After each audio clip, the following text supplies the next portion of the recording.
এসব জাকাতের আওতায় পড়ে না। আবার ওই যে বিভিন্ন লোকজন আমাদের গ্রামের হতদরিদ্র মানুষের জন্য যেসব বিভিন্ন উপহার সামগ্রী দেয়, সেসব উপহার সামগ্রীগুলো এসে জায়গার হাতে পড়ে, তারা নিয়ে বন্ধ করে রাখে, তারা আর কারুর দেয় না, ওরাই যেন হতদরিদ্র হয়ে দাঁড়ায়। বুঝতে পেরেছো?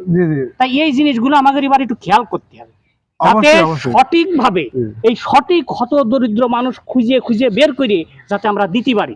এই জন্য আমি আগে থেকেই এবার মানুষের সাথে একটু কথাবার্তা বলছি, যাতে আমরা বসাবসি করে এক জায়গায় নিয়ে এসে এই হতদরিদ্র যারা আছে একেবারে নিঃস্ব, চলতে পারে না, ওরা কারোর কাছে চাইতেও পারে না, ওরা কি কারোর কাছে চাইতে পারে? আপনি অনেক সুন্দর কথা বলেছেন, আপনি এলাকার মুরব্বী, আপনি অবশ্যই এই বিষয়টা একটু লক্ষ্য রাখবেন। আমরা আপনার সাথে আছি, যাতে জাকাত সঠিকভাবে বন্টন হয়, প্রকৃত যে প্রাপ্য সেই যাতে পায়, যাতে স্বজনপ্রীতি না হয়, এটা অবশ্যই একটু লক্ষ্য রাখবেন। হয়তো ওইটাই তোমাদের এতক্ষণ বুঝালাম আমি, যে আমরা বসাবসি করে যাতে ওই জিনিসটা প্রত্যেকটা মানে ঘরে ঘরে, বা সরি যেটা হচ্ছে আপনার ওই কি যেন দরিদ্র মানুষ পেয়ে যায়, সেটা আমাদের একটু খেয়াল রাখতে হবে।